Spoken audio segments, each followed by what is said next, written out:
15 કે 20 દિવસમાં ન્યાય નહીં મળે તો અમે પરિવાર સહિત આત્મવિલોપન કરશું। મારું નામ જયંતિભાઈ પાંચાભાઈ ખૂંટ। અમે અમારા અમિતને જે અન્યાય થયો છે એ બાબતે અમને ન્યાય અપાવો અને જો રીબડા ગામનો 18 વર્ષ આજ સુધી અમને સાથ આપ્યો છે અને હજી અમને અમારા દુઃખમાં સાથ આપો અને આ જો અમને 15 કે 20 દિવસમાં ન્યાય નહીં મળે તો અમે પરિવાર સહિત આત્મવિલોપન કરશું। હવે આ બધો સત્તાનો વિષય છે, બરોબર છે, અને આમાં આ લોકો કઈ કમ માયા તો છે નહીં, એની પાસે પુષ્કળ પૈસો છે, બરોબર છે।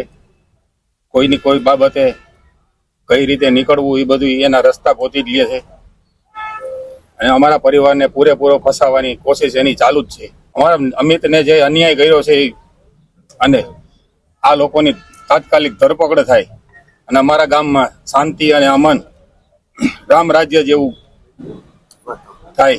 આ કેસમાં જે અમિતે સુસાઇડ નોટમાં જે નામ લખ્યા છે એ પ્રમાણે એને સજા થવી જોઈએ અનિરુદ્ધસિંહ અને રાજદીપને। જાડેજા ઇન્દ્રજીતસિંહ ભરૂડી અમિતભાઈ ખૂંટની જે હત્યાનો બનાવ છે એમાં જે પકડવાના બાકી આરોપી અનિરુદ્ધસિંહ જાડેજા, રાજદીપ જાડેજા અને એક્સ નામનો જે વ્યક્તિ પોલીસે નામ ખુલ્યું છે રહીમ મકરાણી, હજી સુધી કોઈ પકડાણા નથી। આના માટે હું ગૃહમંત્રીને અને ગુજરાતના ડીજીને આ પ્રેસના માધ્યમથી કહેવા માંગુ છું કે આ લોકોનું કામકાજ પહેલેથી ક્રિમિનલ લોકો છે, આ એવી રીતે કોઈ દી હાથમાં આવવાના નથી।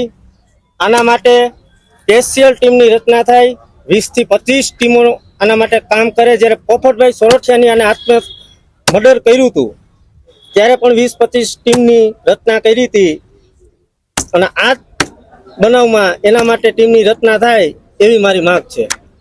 અને અમિતભાઈને પરિવારને ન્યાય નહીં મળે તો અમે ગાંધી ચિંધ્યા માર્ગે નહીં પણ અમે ભગવતસિંહના માર્ગે પણ ચાલવા તૈયાર છીએ। ભૂતકાળમાં રેબડા ગામની અંદર જેટલા પ્રકારના દૂષણો હતા, જેટલા પ્રકારના જમીનના વહીવટ થતા, લોકોને જે ડરનો માહોલ હતો, આ માહોલ અને એક જે ખેતીવાડી જમીનનો વેપારની વાતમાં જેટલા પ્રશ્ન હતા, આ અન્યાયની સામે ન્યાયની લડત લડનાર એવા આપણા સૌના અમિતભાઈ ખૂંટ, જેમને આ ન્યાય લડતા પોતાનો જીવ ગુમાવ્યો।